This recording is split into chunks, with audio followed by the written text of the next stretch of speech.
So beautifully done. Yes. Yes. That is Anjan, stained. Yes, Sri Ramakrishna would say that everything has been tainted, only Brahman. In Bengali, Shab Uchchishta hoyeche, Brahmai ekmatra uchchishta hoyni. That's a very Indian thing. If you touch something if you eat something, you touch it with your tongue. It's a peculiar condition. In many Indian languages, there is a word for it, jhuta, uchchishta. In Bengali, etho. So you cannot offer it to anybody else. I mean, at most you can offer it to, say, a child who is very close to you, but nobody else. Certainly not to God. And Sri Ramakrishna would say only Brahman has not been tainted in this way. What he meant was everything has been expressed through the tongue, through language, and only Brahman is beyond language. It cannot be expressed.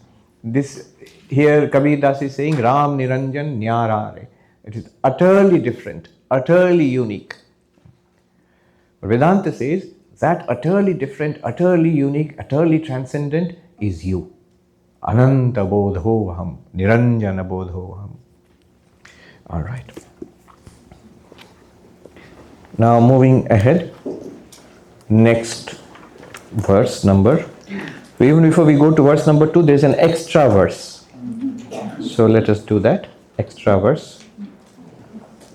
Yo Brahma Bhavam Adishya, Yo Brahma Bhavam Adishya, Bhaktanam Sthira Chetasam, Bhaktanam Sthira Chetasam, Ananda Rupamadhatte, Ananda Rupamadhatte, Tang Nrisingham Sadanumaha, Tang Nrisingham Sadanumaha. It's not a numbered verse. Have you found it? It's just below the first verse. I always salute Lord Nrisimha, who establishes the devotees in their innate bliss by instructing them about the knowledge of Brahman. The devotees are those who are undisturbed by worldly thoughts and have taken refuge in him. Beautiful verse saluting Nrisingavatara. Nrisingavatara. So, you know the man lion, God incarnated as the man lion. I have 3 cute stories about that. I will not tell you now. If you remember, remind me in the evening class, I will tell you this. There will be story time. 3 very nice stories about Nrisingavatara. One, the original story, of course. Then one about Shankaracharya. And one funny story. But what does God do in the form as Nrisinga, in every form, as Krishna, as Rama, in every form, instructs us, Brahma Bhavamadishya, having instructed us about Brahman, the instruction that we are getting. Dakshinamurti Stotra, a very beautiful hymn composed by Shankaracharya. But the story of Dakshinamurti is that, very nice story. The 4 original sages, Sanaka, Sanandan, Sanat Kumara.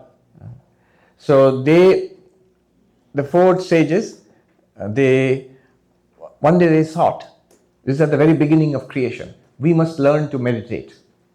And their father is Brahma, the creator. So this is all nice mythological stories are there. There is symbology there, of course. But Brahma, the creator. So they approached their father. Oh father, please teach us how to meditate. But alas, what did they find? Brahma is very busy. He's the creator of the world. He's basically the contractor. So he has many, many projects. Stars and planets and all have to be created. Life has to be created. He is a most restless person. He is not very edifying to learn meditation from him. The sages are very disappointed. How can we learn meditation from this guy? No. Let's go to Vishnu. So they go to Vishnu to learn meditation, and they find Vishnu lying in the couch, the Ananta Shayana, the 1,000-hooded serpent. He's a couch potato. And Lakshmi is there, massaging his feet. Did not look at all somebody who could teach you meditation. So they are very disappointed. They thought, let us go to Shiva. And then they go to Shiva. Even worse, he has given half of his body to Uma, Ardhanarishwara. He's sitting as half Shiva and half the Devi in one body. So in order to dispel their errors and teach them, Shiva appears in an avatar as Dakshinamurti and teaches them through silence. Silence and through the symbol here, this Mudraya Bhadraya, by the auspicious gesture, this mudra. What does it mean? See, these three, physical body, subtle body, and causal body. Notice, the physical body is the smallest of them. Subtle body is greater. Causal body is even greater. When I, the ego, am associated with these, this is in bondage. I think I am these three, so I am associated with these. By the process of neti, I realize I am not these three, and I realize my true nature as pure consciousness. This is called Chin Mudra. The meaning, whole Vedanta is expressed through this.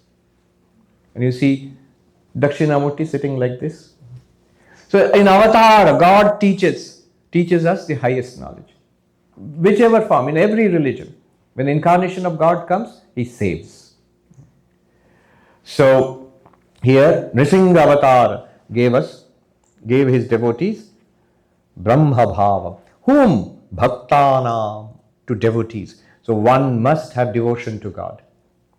Many people think, especially nowadays, direct path Advaita is very popular. So bypass God, foolishness. We are weak creatures. In theory it sounds fine. Try doing it. Try doing it. I remember very touching. One of the greatest Advaita teachers I met was a traditional wandering monk who has passed away recently, a few years, not recently, 10 years ago, Ramananda Saraswati. I met him in the foothills of the Himalayas in Haridwar. One of the great, I was firmly convinced that this is a Jivan Mukta, an enlightened being, person who is enlightened in this, living free, that kind of person. Now, one very touching incident, a monk, newly minted monk, it wasn't me, but another monk came to him, bowed down and asked for advice. I have taken sannyasa, I've become a monk. What should I do now?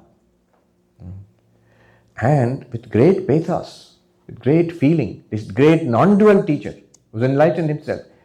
I'll tell you what he said in Hindi, and then I'll translate. He said, "Kya aur karoge? Kar sako to din mein do baar Prabhu ka charan pakad ke ro leo." What else can you do? If you really want to know, then twice a day, fall at the feet of the Lord, clutch the feet of the Lord to your heart and weep. Weep piteously. Your tears. This is a non-dual teacher. Is saying this. I can share this here, I don't know. Anyway, it's passed, so even if it's recorded, it will only be useful for everybody. The first time I met this teacher, another very senior monk of our order, because he knew that I liked Advaita Vedanta so much, he said, I'll take you to somebody who will really like, a very famous, great non-dual teacher. I'd already heard about Ramananda Saraswati. So this senior monk of our order in Haridwar, he said, come with me. So we walked down. At that time, Ramananda Saraswati was visiting an ashram in Haridwar called Sadhana Sadan. He was sitting there. So he took my senior monk, he took me inside, and I was a newly minted monk at that time. This was 2004, summer of 2004. So 20 years ago. I still remember it as clear as if it was yesterday. I entered the room, and that Swami, Ramananda Saraswati, was sitting on the floor in one corner, wearing only a loincloth on the bare floor. I went and I bowed down to him. Before I could ask questions, I had non-dual questions to ask. Before I could open my mouth, he said three things which I have never forgotten till today. As clear as yesterday. I'll tell you those three things he said. And after that, till today, I have no more questions. I think he saw through my mind, and he told me exactly, this might not create the impact on others it did on me because of the constitution of my mind. I'm sure he would say different things to different people. But what he said to me, I'll share with you. I wrote it down also, and I still have that scrap of paper with me. He said, I'll tell you the original words in Hindi and translate. Swaroop apne jagah mein theek hai. Your real nature is perfect already. Swaroop, your nature, you, already perfect. उसे उपलक्षित कैसे करें? But how do we experience it? And he gave the example of electricity because of which the fan and the light. And how do you experience electricity? In the rotation of the fan, in the burning of the light. So none of them are electricity per se, but they all point to the presence, invisible presence of electricity. So he said, in every experience in life, you can experience that reality. Then third thing he said, अब इस शरीर का क्या करना? Now what will you do with this body the rest of your life? ईश्वर का है, ईश्वर को समर्पण कर दो. It belongs to God. Resign it, give it back, offer it to God. I think he probably knew I belong to the Ramakrishna Mission and we do a lot of work, schools, colleges, hospitals and all. God's work basically. So do that. Then one footnote he added, और देखो अहंकार ना हो. And be careful that ego doesn't possess you. Don't become egotistic. But then you'll be caught again. So 3 points. One, Swarup apne jagah theek hai. You're already, if you have understood Vedanta, you know it's already done. Really nothing more is to be done anymore. But again, we would like to experience that perfection. How do you experience it? In every experience. Third, now what to do with the rest of your life. So he knows, he's talking to a monk, right? So I don't have any other project in life. I don't have a family, I don't have a business, nothing else. My whole purpose is enlightenment. So now you have it, suppose you do, what do you do with the rest of your life? He says, this body, literally he said, what do you do with the body now? This body belongs to God. God made it. God sustains it. Offer it back to God. You have no more personal motive, selfish end to gain from using this body. That means as long as it lives, let it do God's work. And the caution he added was ego. Beware of ego, because ego will trap you. It will again connect you. This same thing, you come here. If you fall prey to ego, it will become like this again. So that's just a warning. I still remember, I went back to the ashram where I was staying and quickly wrote it down. And 20 years later, I still have it in my collection of old papers where I wrote down these 3 things. Bhaktanam sthirachetasam. Bhaktanam, to devotees, you must be devoted to God. Then, so what is the time we have got? Up to 12:30. Yes. Sthirachetasam, important point. Those who have a steady mind, a quiet mind, a steady mind is important. We already know a lot. We keep seeking for more books, more retreats, more insights. Swami Adbhutananda ji, who was a disciple of Sri Ramakrishna, just like Vivekananda, but he was an unlettered boy from a very poor village in Bihar. He's called one of the miracles of Sri Ramakrishna. This unlettered boy became a Brahmagyani, a knower of Brahman, enlightened. But because he was unlettered, his advice, his teachings were very direct and to the heart, straightforward. He could be very blunt. So there's in his conversation, says that somebody went and bowed down to Latu Maharaj. He was called Latu Maharaj, Swami Adbhutananda, and said, please give us some advice. And Latu Maharaj said, Kebol upadesh kuriye berai, kichu korbe na shalara, khali upadesh kuriye berai. These rascals won't do anything, keep collecting advice.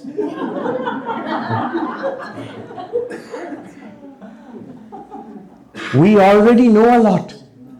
This Swami I mentioned, Ramanand Saraswati, who told me this. In another place he said, Prapt gyan ka adar kare. Learn to respect, revere, respect, value the knowledge already acquired, the insights already acquired. The very well-known psychoanalyst, Erich Fromm, many wonderful books. He says, insight divorced from practice remains ineffective. Insight, I have understood something. It doesn't have to be non-dual Vedanta. It could be anything in life. And yet I don't do anything about it. Then it remains ineffective. At one time it will disappear. Sthira chetasam, be steady. What you have got hold of, try it out. Take it out for a spin. It will become more and more real to you. It could be devotion, it could be prayer, it could be meditation, whatever it is. It all works. All of them work. But one has to be steady. The mind has to be steady. Sthira chetasam. Then what will happen? Result? Ananda rupam adhatte. He, the grace of Nrsimha, will establish you in your own nature as bliss. Your nature as infinite bliss. It will establish you there. That Nrsimha I always salute. Nrisingham tam Nrisingham sadanumaha.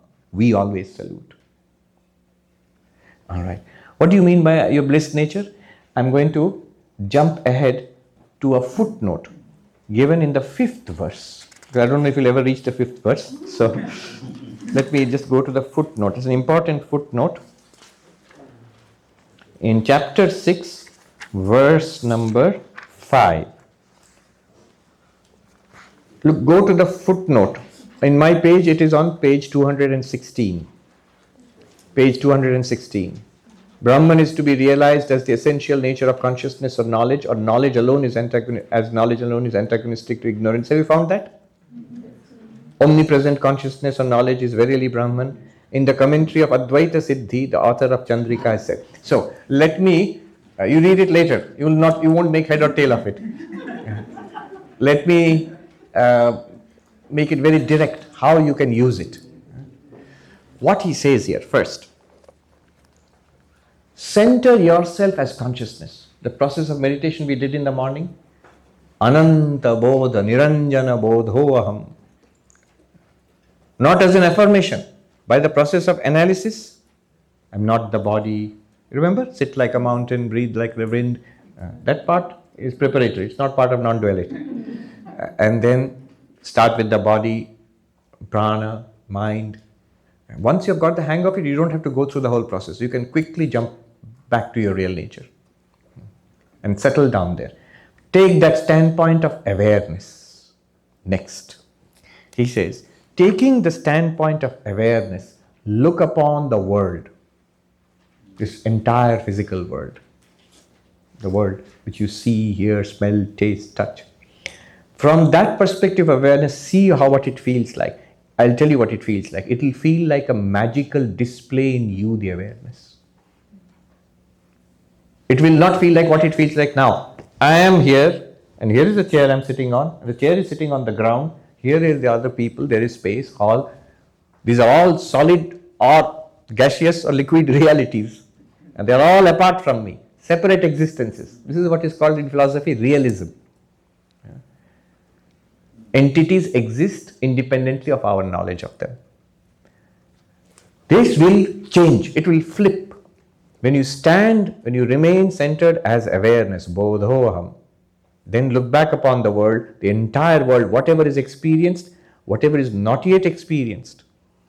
Or let me put it this way, whatever is experienced as known and whatever is now experienced as the unknown, both will appear as a display, as an appearance in consciousness, like dream appearances once you wake up.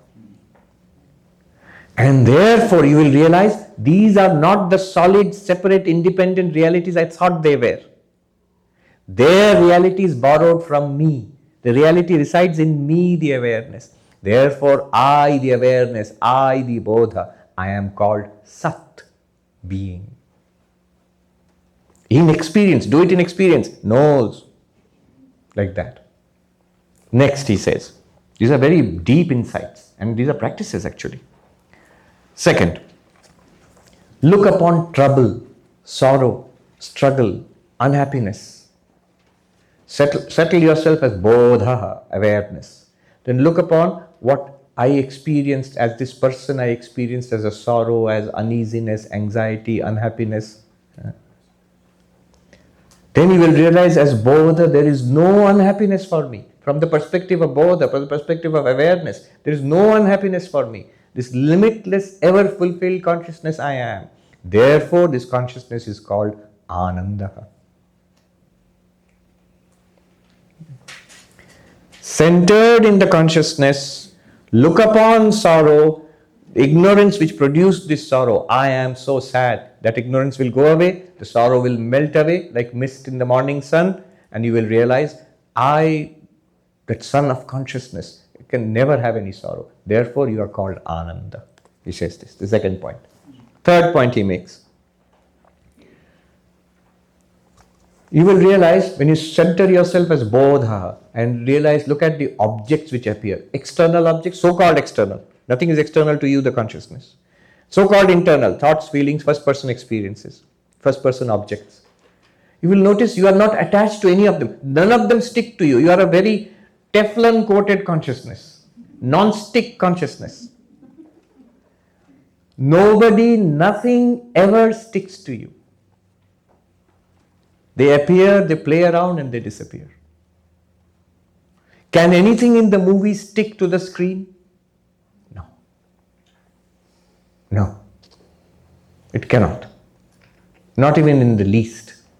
If there is a cataclysm, an earthquake, will the screen split into, will there be even a hairline crack on the screen because there is a huge earthquake in the movie? No. If there is a huge bonfire in the movie, will the screen be singed a little burn at the edge? No. Therefore, since none of it affects you, the appearance cannot affect reality.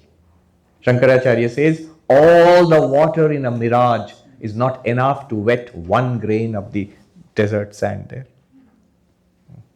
Not one grain. I must give you the example of this is the right place to give example of mirage in the desert in Arizona. So not even one grain of the sand will be made wet by water of the mirage. Whole mirage water, like an oasis, you can't make one grain wet. Similarly, nothing in this samsara can affect you as bodha, as pure consciousness. It cannot affect you. Hence you are called asanga, non-attached. Detached, non-attached. This consciousness itself is called asanga. The last one is stunning. He says, look upon the limited entities of this world, people who are born and age and die, things which are created and destroyed, things which are so small in a vast universe. All are limited. Space limitation, time limitation, object limitation. Look upon these limited entities. Now center yourself as Bodha. They all appear to you and they are all nothing but you, the Bodha. Each entity in itself is infinite and perfect. The appearance is limited, just as each entity in the movie is nothing but the screen. Each entity that seems to be very limited in the world, small things in the world, good, bad, ugly, whatever it is, they are all the perfect Brahman, which is you. Therefore, you are called Aparichinna, unlimited, infinite. You, the pure consciousness. Not only you, everything that appears in you is also unlimited. Or you can put it this way, every appearance is a gateway to the infinite, is a portal to the infinite. Which is that infinite? You. What is that you? Utterly different from the appearances. From that Bodha you can see, look upon the world and you will realize the entire world could disappear. This body could disappear. The mind could disappear. I would not be reduced even an iota. I'd be perfectly exactly as I was. Somebody said to me, Swami, you are just redefining conscious experience as Brahman.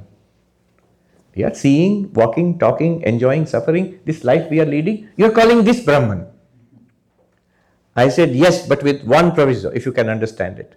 Suppose this life disappears. The body dies, the world blows up, which might happen, who knows.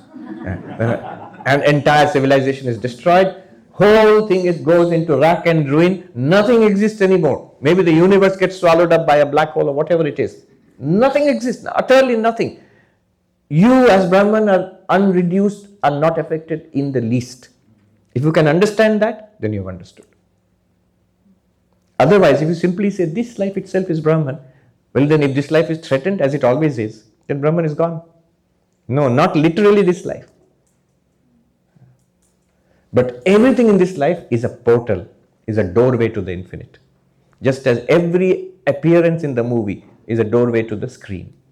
Everything you experience in the dream is a doorway to the dreamer, because the dreamer itself is appearing as that thing in the dream, that person in the dream, that experience in the dream. All things are naturally freed. Naturally freed by their very nature. Every entity, that cup, the table, the person, they're all nothing other than Brahman. If you realize that, that realization itself shows that they are already free. They are Brahman. As Brahman, they're already free. Everything is already perfect, already free, already infinite. Parichinna. That's why you're called Aparichinna, unlimited. You, the Bodha. This is from a commentary to the Advaita Siddhi.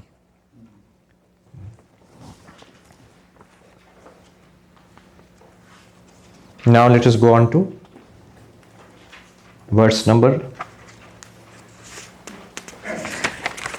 2, the second verse. Questions, we have to end at 12:30, right? All right. Let me just read out the verses. We'll just read. It's very beautiful. Ete hi chidvilasanta, ete hi chidvilasanta, mano buddhindriyadayah, mano buddhindriyadayah, asanta sarva evaho, asanta eva sarva evaho, avadhanam vinasthitaha, avadhanam vinasthitaha. Oh, this unreal mind, intellect, sense organs and the like, which are subject to immediate destruction by direct experience of Brahman, appear to be real due to even a slight lack of mindfulness. Okay, it's a very beautiful and powerful verse. It says that our experience of the world, which we say that I have understood from Vedanta, I am pure consciousness shining through the mind. I am the light by which all of this is lit up.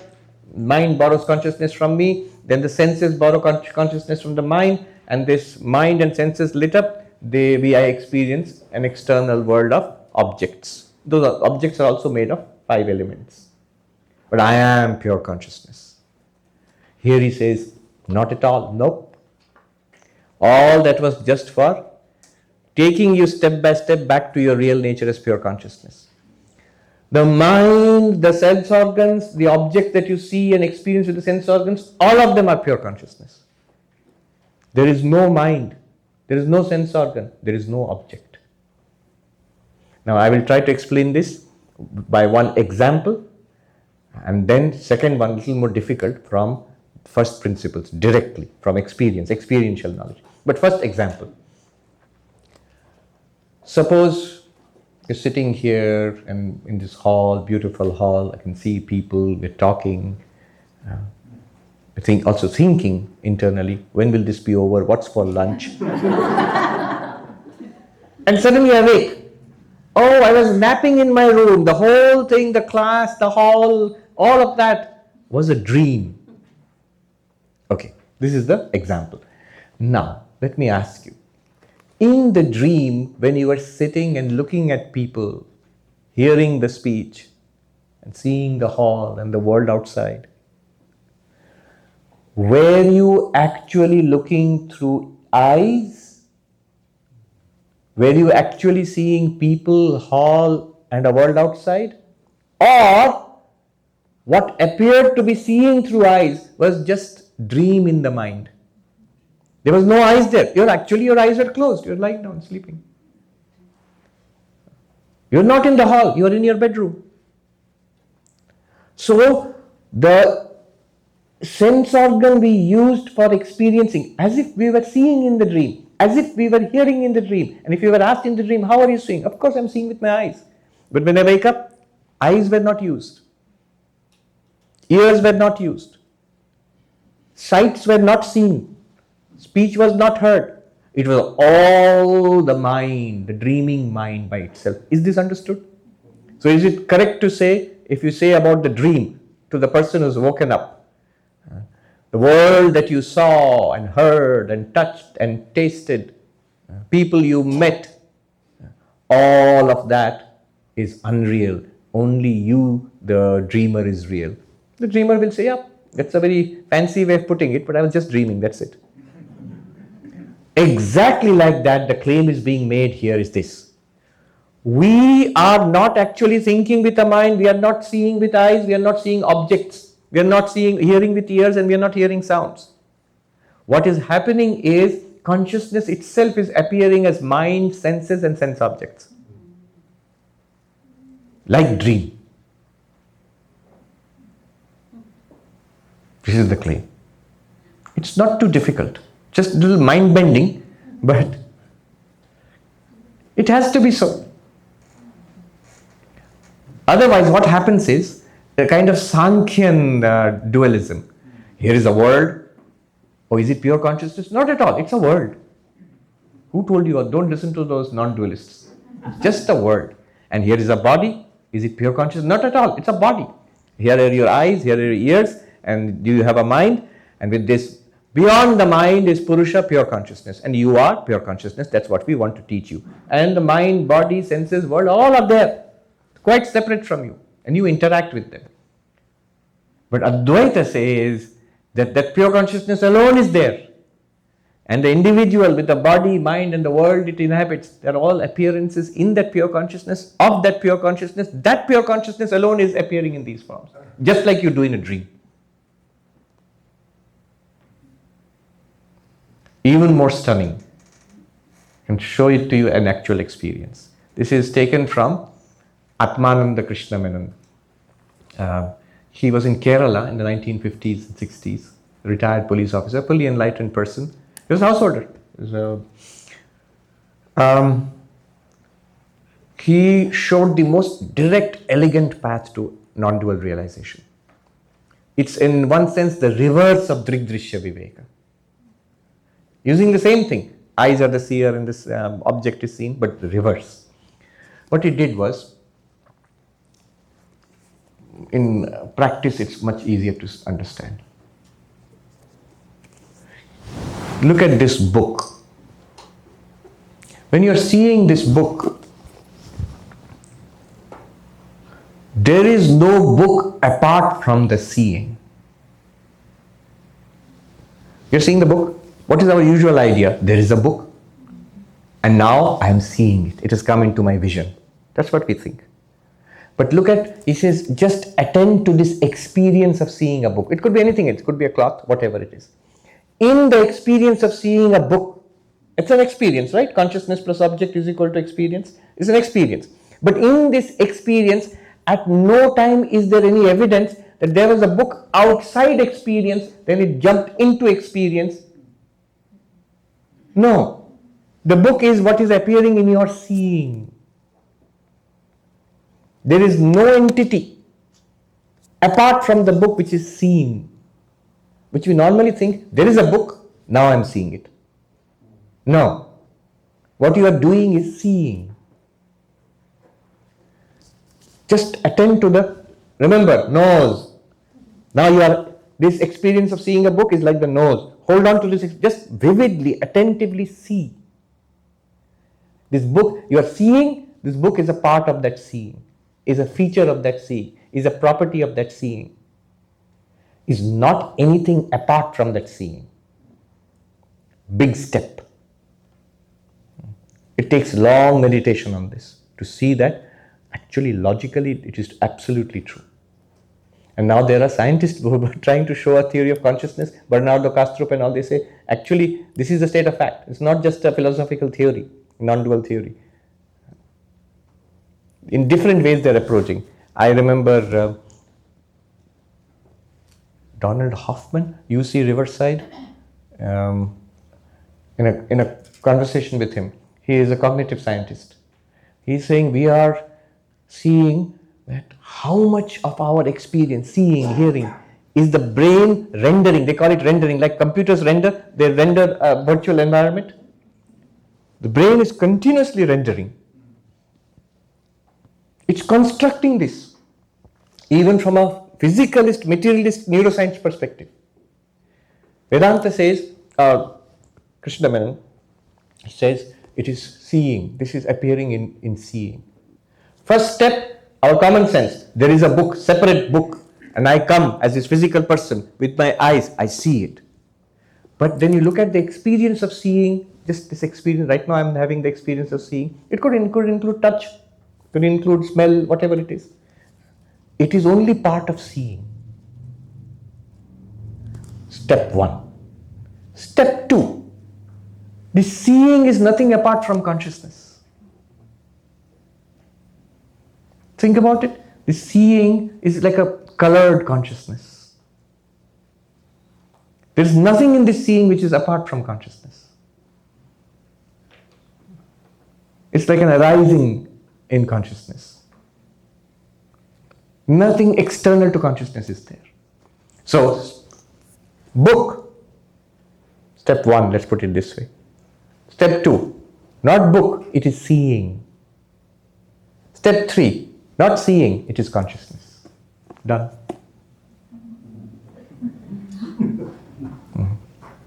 What is that consciousness? You.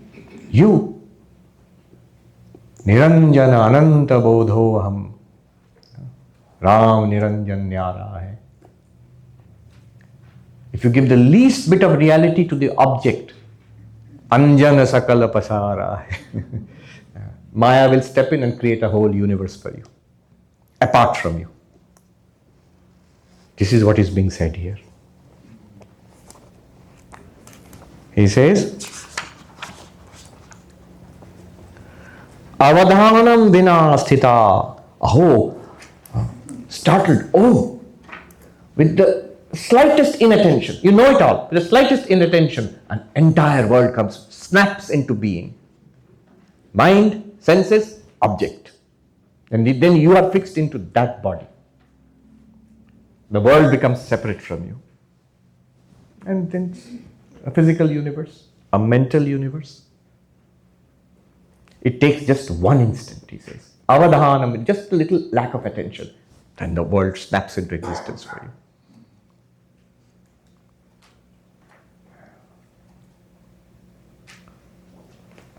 So, we will do the Q&A in the next session and the session after that. Let me do the associated verses here, because we have no time really. There are some important associated verses with this verse, verse number 2.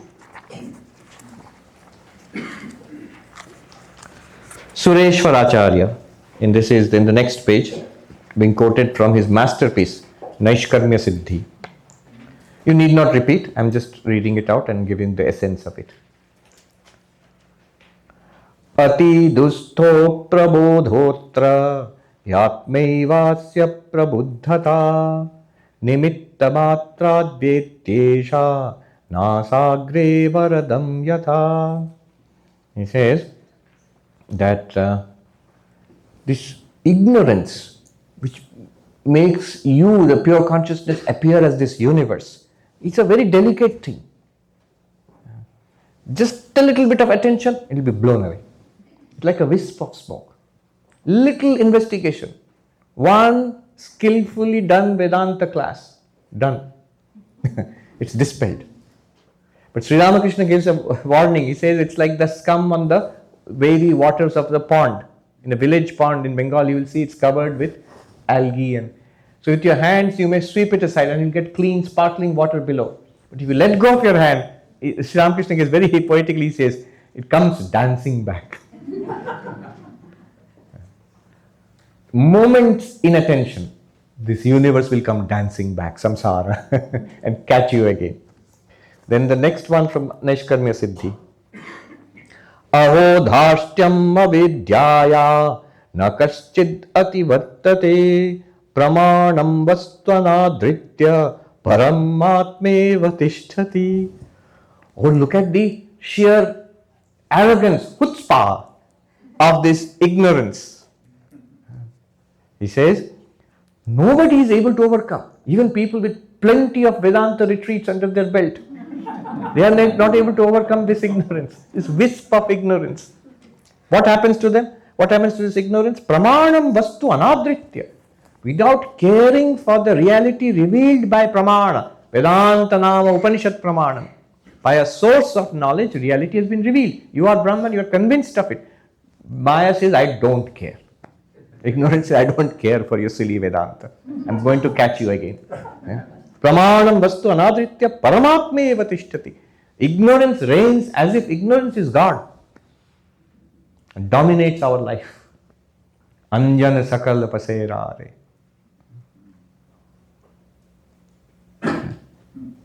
Yes. Om Shanti Shanti Shanti. Hari Om Tat Sat. Shri Ram Krishna Arpanamastu. Yeah.